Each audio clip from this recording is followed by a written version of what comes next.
جی بسم اللہ الرحمن الرحیم عزیزان من، آج ہم عظیم سپہ سالار جو ہے وہ سبق پڑھنے جا رہے ہیں۔ سب سے پہلے ہم الفاظ دیکھتے ہیں۔ شجاعت، سرخیل، تیغ، سرور، ملاحظہ، محاصرہ۔ سب سے پہلے لفظ ہے معروف صحابی، اس کا معنی مشہور صحابی،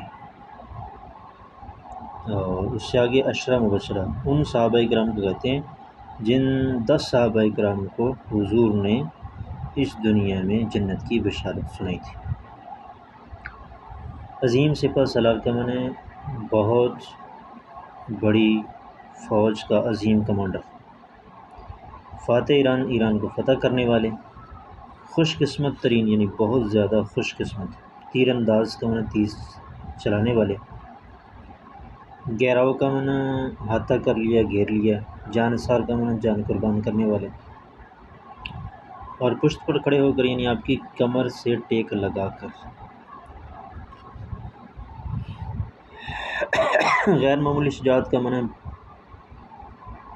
بہت زیادہ بہادری کے ساتھ، لشکر کفار کا سرخیل کا معنی کافروں کے لشکر کا سردار، اور آگے ہے مارکے کا معنی مقابلے، جنگیں، پامردی کا معنی شجاعت اور بہادری کے ساتھ۔ اس کے بعد ہے جی جائیداد خاصیت یعنی کافی جائیداد تھی، عیادت کا معنی تیمارداری، اس کے بعد ہے جی لقمہ کا معنی نوالا، ملاحظہ فرمایا کا معنی دیکھا۔ یہاں پر ایک جملہ ہے، تم اپنے وارثوں کو مالدار چھوڑ کر جاؤ تو یہ اس سے بہتر ہے کہ انہیں محتاج چھوڑو اور وہ لوگوں کے سامنے ہاتھ پھیلاتے پھریں۔ یہ ایک بہترین سبق ہے، بہترین درس ہے ان لوگوں کے لیے جو اپنی جائیداد میں سے وصیت کرنے کی کوشش کرتے ہیں یا کر جاتے ہیں کہ اپنے وارثوں کے لیے مال چھوڑ کر جاؤ تاکہ وہ مالدار رہیں اور محتاج نہ ہوں۔ ہجرت کا عمل فرما کا معنی ہجرت مکمل فرما، پیش ہوئی ہر بار یعنی آپ نے جس بات کی خوشخبری دی تھی یا آپ نے جس بات کا سے آگاہ کیا تھا وہ حرف بحرف سچ ثابت ہوئی۔ معجزات نبی یعنی نبی کریم صلی اللہ علیہ وسلم کے معجزات، یعنی معجزہ کہتے ہیں جو خلاف عادت کام نبی سے ہو، یعنی کہ عام طور پر اس کا معمول نہ ہو، اسباب کے درجے سے بڑھ کر ہو۔ مرض کا معنی بیماری، صحت یاب کا معنی تندرست، اور طویل عمر کا معنی لمبی عمر۔ اس سے آگے جی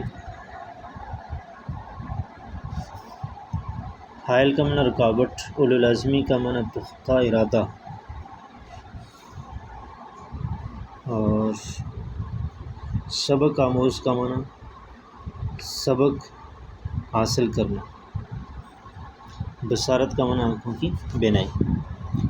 آگے غزوہ احد میں حضور نبی کریم صلی اللہ علیہ وسلم نے حضرت سعد سے کیا کہا، تو یہ کتاب میں سے دیکھیں تاکہ آپ کو سمجھ میں آ جائے۔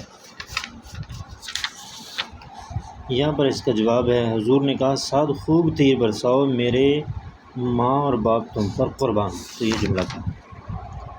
آگے ہے سعد رضی اللہ تعالیٰ عنہ کو کب کون سی تلوار پسند آئی، تو یہ غزوہ بدر کے موقع پر ذوالکتیفہ جو تلوار تھی وہ پسند آئی۔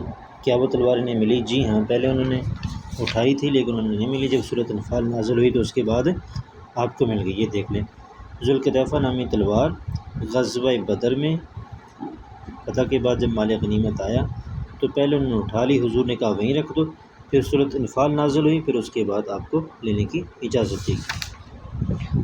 اس کے بعد ہیں سعید بن العاص کو کب کس نے قتل کیا، تو یہ دیکھ لیں، سعید بن العاص جو کہ لشکر کفار کا سرخیل تھا، ان کو حضرت سعد رضی اللہ تعالیٰ عنہ نے قتل کیا۔ سعد بن ابی وقاص رضی اللہ تعالیٰ عنہ نے ان کو قتل کیا غزوہ بدر کے موقع پر۔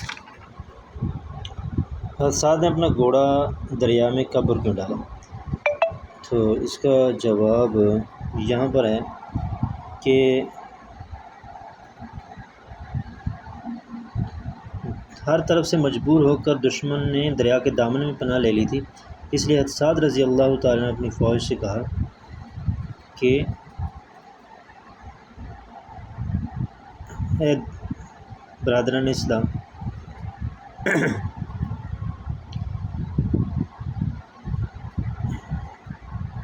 آؤ اس کو بھی تیر جائیں، پھر آگے مسئلہ صاف ہے۔ یہ کہہ کر آپ نے اپنا گھوڑا دریا میں ڈال دیا،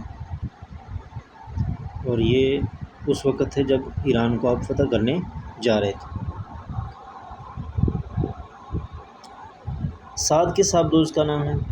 سعد پاک بحریہ کی پہلی آبدوز کا نام ہے، اور اس کو یہ نام اس لیے دیا گیا کیونکہ سعد ابن ابی وقاص رضی اللہ تعالیٰ عنہ کی شجاعت کو مد نظر رکھتے ہوئے حضرت سعد نے کب اور کہاں وفات پائی؟ تو آپ نے مقام عقیق پر 55 ہجری میں وفات پائی، مقام عقیق پر۔